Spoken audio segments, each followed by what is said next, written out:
Mama drove a vintage red Mustang, so even though we weren't going far, it was still a fun drive over to the lusty lunch counter. Mama and I settled in at a booth inside the diner, which was designed to look retro.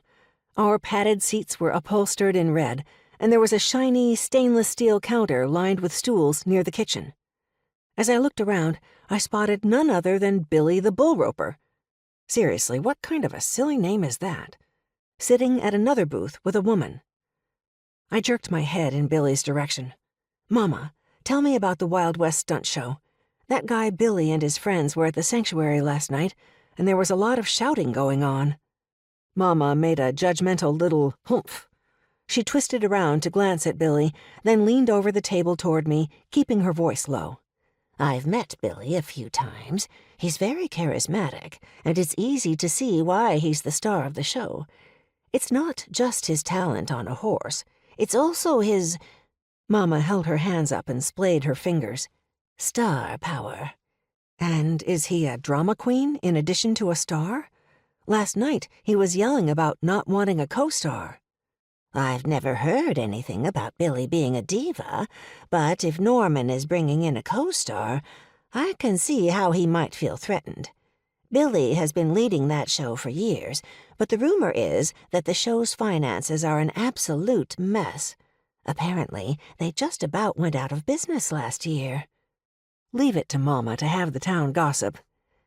"Maybe they're revamping the show to try to bring in more money," I mused.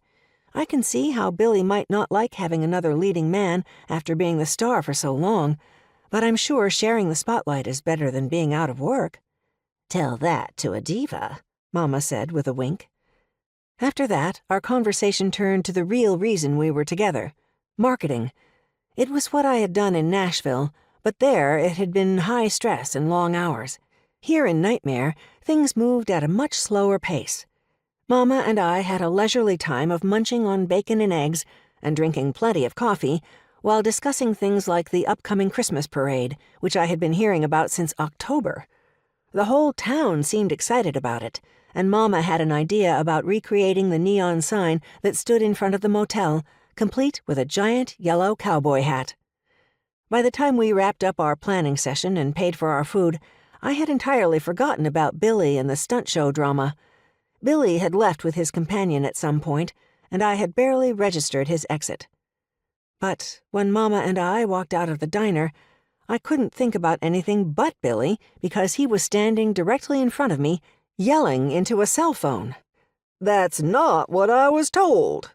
Billy's face was beet red, and spit flew from his lips as he shouted, "You set up a meeting with this manager guy the second he gets to town. I want to see every line of that contract." Billy ended the call and shoved the phone into the pocket of his faded blue jeans. With a growl, he turned and spotted me. "You're the woman who follows Reyes around, right? You tell him there's going to be another murder."